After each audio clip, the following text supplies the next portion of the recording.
Hello students, welcome to Sumaya English Primary School, class 6, and the subject is science. And the chapter is 8, and the name of the chapter is Our Skeletal System and the Skin. Now we will see about skeletal system and the skin. So now we will see what is fracture first. You can see the picture, a boy with a fractured bone.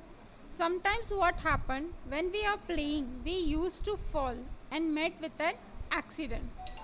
So our bone of our arm or leg get broken. So this is known as fracture of the bone.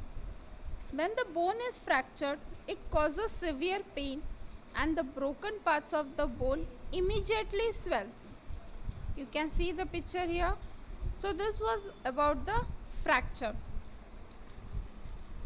Now we will see what is human skeletal system.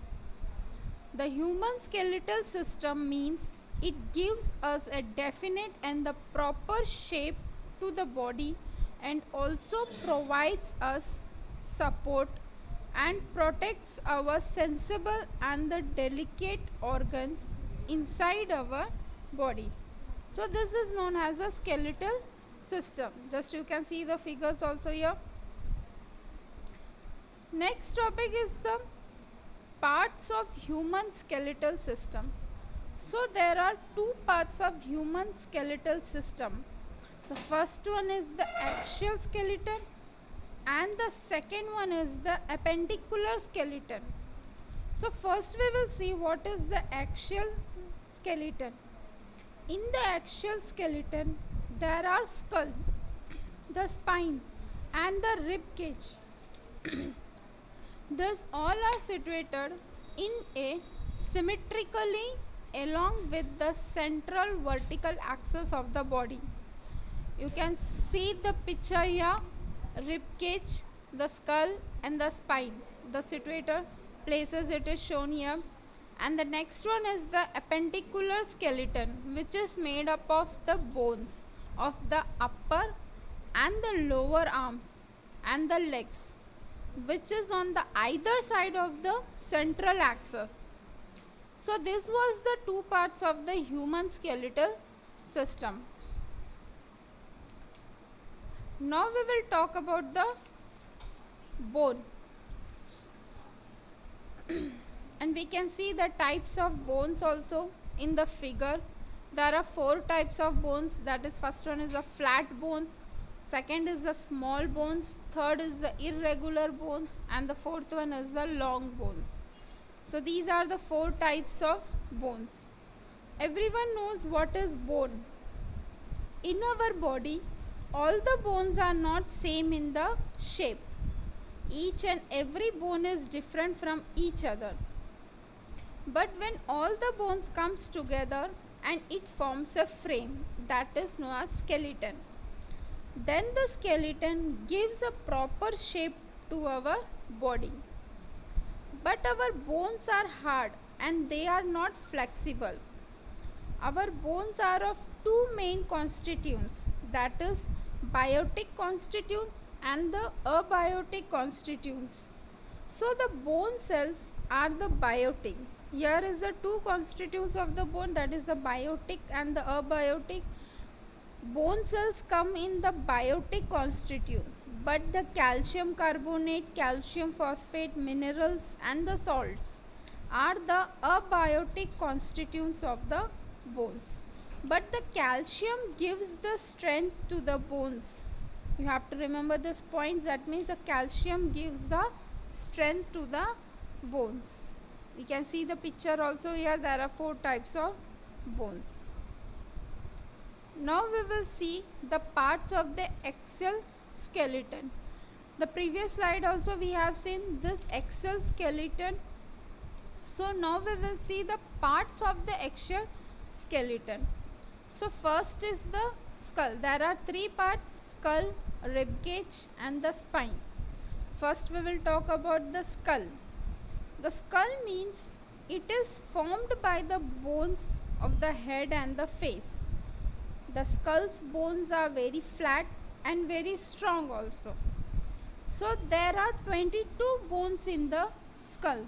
That means 8 in the head side and 14 in the face side. This was the skull. These are the some points you have to remember. It is very important about the skull. That means in the skull altogether there are 22 bones. That is 8 in the head and 14 in the face. Now next we will talk about the rib cage. See, you can see the figure how the rib cage is. So its structure is like a cage in the chest side, which is called the rib cage.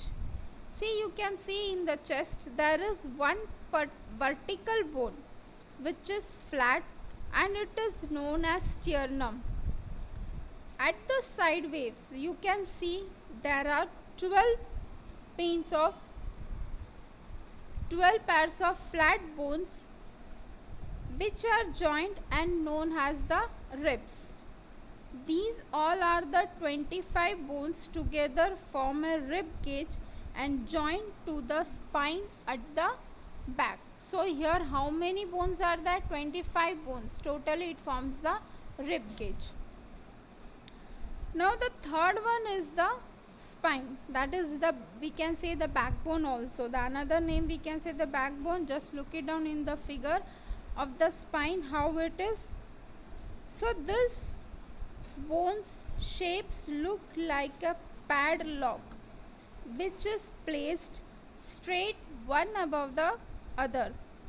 Altogether there are 33 bones in the spine and each bone is called a vertebrae.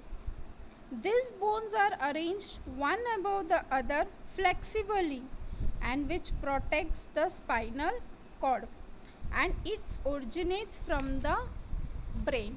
So in the skull total bones are 22 and in the rib cage total forms of the rib cage bone is 25, and in the spine the total altogether bones is the 33 in the spine. So this was the axial skeleton. We have seen the types. Now we will see our next topic is about the joints. What is joints? It is the place where two or more than two bones are connected with each other. So this is known as joints. These joints have two types. First is movable joint and immovable joints. So first we will see the movable joint. These bones can move, so that's why it is known as movable. Movable means the bones can move. For example, we will see here the bones of arms and the legs. So the next one is immovable joint. This means the bones cannot move. That is known as the immovable joint.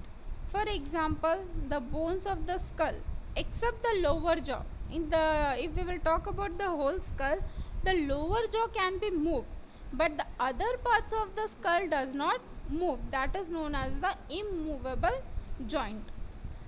But the bones of the skull does not move. So this was the about the joints, and we have seen the two types of joints also. That was the movable joints and the immovable joints. Now we will see the types of the movable joints.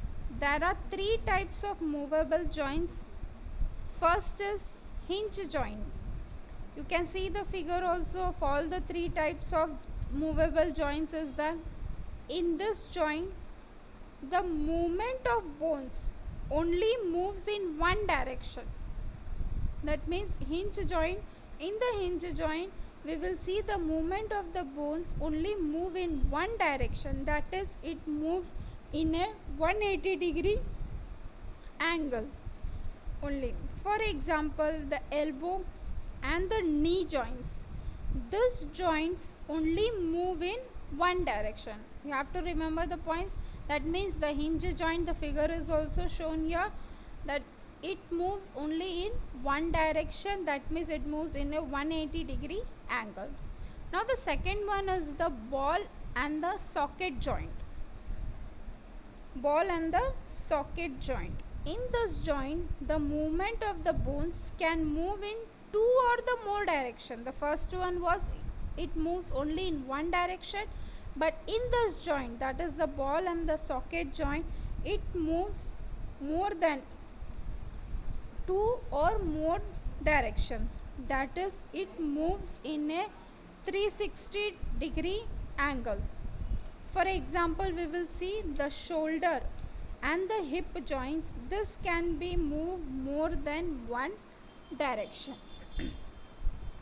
Now the third one is the gliding joint.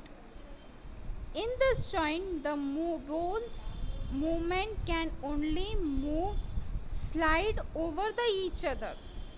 That means it move only the slide over each other. You can see the figure. For example, we will see the wrist joints and the ankle joints. You can see all the types of the figures it is shown. The joints, hinge joint, ball and the socket joint, and the gliding joint. So these were the three types of movable joints.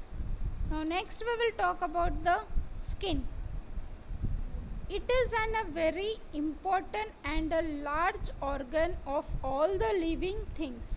If we will talk about the skin, it goes for all the living things. That means the skin is a very important organ. This skin has a hair. When we will see the nails, there are skin at the tips of the fingers and at the toes also. This skin has a sense. Everyone knows the skin has a sense. That's why it comes in a sensible organ. Because when we touch the skin, we will feel it. We used to feel the skin whenever we touch the skin. So it is a very important sense organ in our body. The outermost, the covering of the body's outermost is known as the skin. Now we will see the structure of the skin. What are the structure of the skin? That means there are two main layers. Be the human beings, skin is made up of two layers. That is epidermis and the second one is dermis. Epidermis is the outermost layer and the dermis is the layer below the epidermis. That means these are the two structure of the skin. That means the human skin has two main layers, which is the outermost layer, which is known as epidermis, and the layer below the epidermis. That means the outermost layer below the layer, that is known as dermis. I hope all the points are clear. Thank you.